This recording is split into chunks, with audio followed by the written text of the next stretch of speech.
पना तू जहां पना.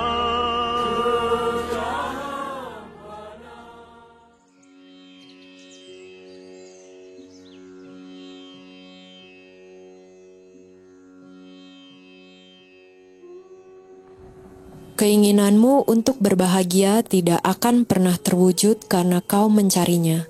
Berhentilah menginginkannya, berhentilah mencarinya di luar diri.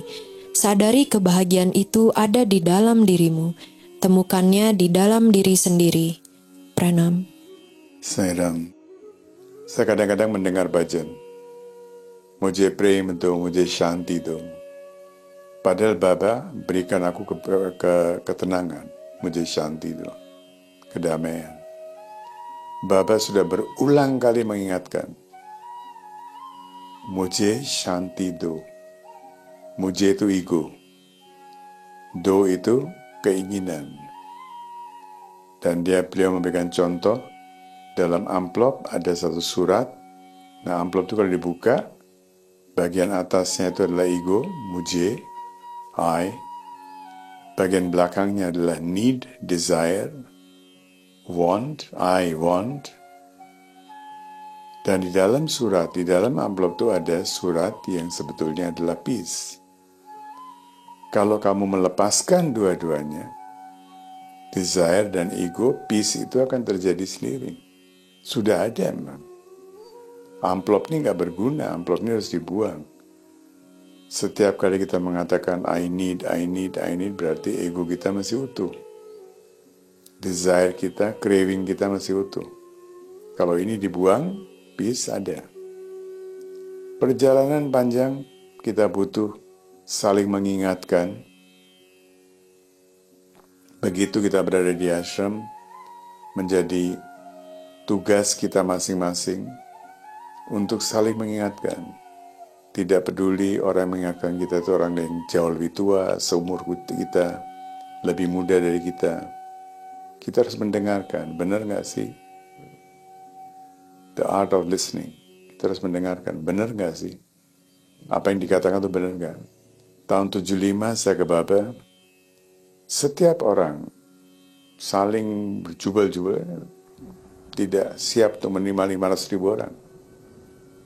Di mana-mana antrian tuh pasti disiplinnya nggak ada, nggak bisa jadi antri lagi. Tapi dalam waktu 5 tahun, setelah orang-orang yang datang itu mulai ngerti, Baba menjelaskan berulang kali, maka mengantri itu menjadi sesuatu yang natural sekali, alami sekali. Kita lihat kemarin-kemarin mau jalan lewat kantin yang pertama, kantin South Indian Canteen, kita lihat dari jauh kan seperti banyak orang ya. Tapi orang banyak itu yang lagi jalan-jalan tuh. Kalau diperhatikan antrinya, mereka tetap queuing. Tetap queue mereka. Nggak ada satu orang pun di situ yang melanggar antrian itu. Dan ketika kita masuk, yang di situ pakai kupon ya. Kasih kupon, ambil makanan. Lain lagi di tempat yang 2 kantin lagi, ada satu Western Canteen, ada satu North Indian Canteen. Di situ juga semuanya antri. Tidak pakai kupon, semuanya antri. Ada makanan, di sini ada makanan, di situ ada buah-buahan, sayur nggak buah-buahan nggak ada ya. Kue-kue dan ada kadang ada es krim, kadang ada kue, kadang ada apa begitu. Jadi kita semua antri. Kalau kita tidak mau ambil makanan yang itu ya tetap kita antri, pergi. Waktu keluar ya kita mau ambil yang cuma es krim saja ya silakan. Tapi kalau nanti mau balik ke belakang nggak bisa, harus antri lagi dari awal lagi. Dan itu terjadi secara natural. Nggak ada yang mengatakan apa-apa, tidak ada lagi tulisan. Dulu ada tulisan queue please ya. Sekarang nggak ada lagi queue please. Semua orang sudah menganggap itu sebagai sesuatu yang lumrah, yang natural, bahwa kita harus saling menghormati, ikut. Dan di situ karena kita dilayani, pelayan ini tahu proporsinya seberapa. Ada 2-3 macam sayur, kalau sudah selesai, ya udah, satu itu nggak ada lagi. Dan kita bayar sesuai dengan apa yang kita ambil. Jadi, disiplin seperti ini penting sekali dalam diri kita, dalam menjalankan ashram ini. Tanpa disiplin, kita akan menjadi kacau. Karena kalau kita nggak bisa mendisiplinkan apa yang terjadi di luar, di dalam diri kita, tantangannya lebih berat lagi. Di luar lebih gampang kita disiplinkan diri. Kita mulai dari luar dulu. Banyak orang mengatakan, asal diriku begini-begini. Tidak. Kalau di luar belum bisa bersih, mau bersihkan diri di dalam gimana caranya?